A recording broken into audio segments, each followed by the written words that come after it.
Let's break it down. We already knew the Brown University shooting was a nightmare. An attack in the middle of an economic study session, students diving for cover, and a campus locked down.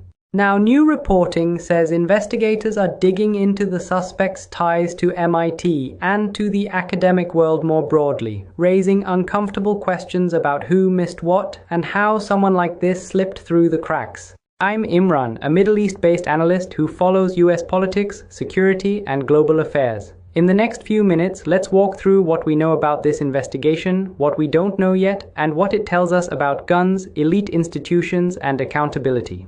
And as always, if you find this kind of clear, honest breakdown helpful, please subscribe and hit like. It really helps the channel grow. First, a quick recap of what happened at Brown.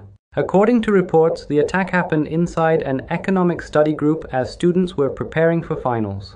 A gunman opened fire in a classroom setting that was supposed to be one of the safest, most boring places on earth, a group of young people going over problem sets before an exam. Several were shot. Campuses across the region went on high alert, and for hours families were stuck refreshing their phones, hoping to see "I'm safe" messages come through.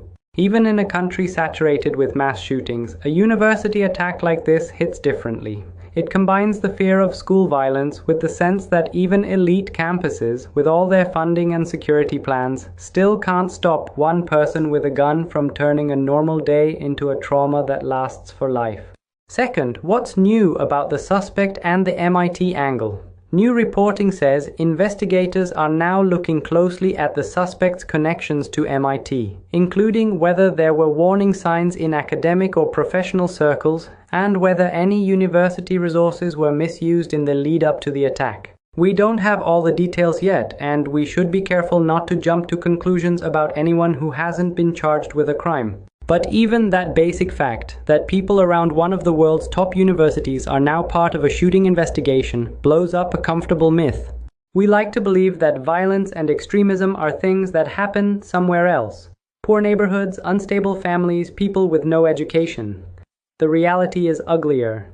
The profile of mass violence in America runs straight through workplaces, suburbs, good schools, and yes, elite universities. If this suspect really did move between campuses like Brown and MIT, the question isn't just how evil is one person, it's also who saw what and why didn't systems catch this earlier. Quick pause here. If you appreciate this kind of step-by-step breakdown instead of pure outrage, double-check that you're subscribed. A lot of you watch regularly but aren't subscribed yet, and it genuinely helps me keep making these videos. Third, what does this say about guns, information, and leadership?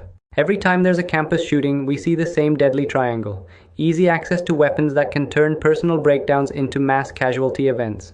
Fragmented warnings, classmates, colleagues, or online contacts who each see one piece of the puzzle, but nobody connects it in time.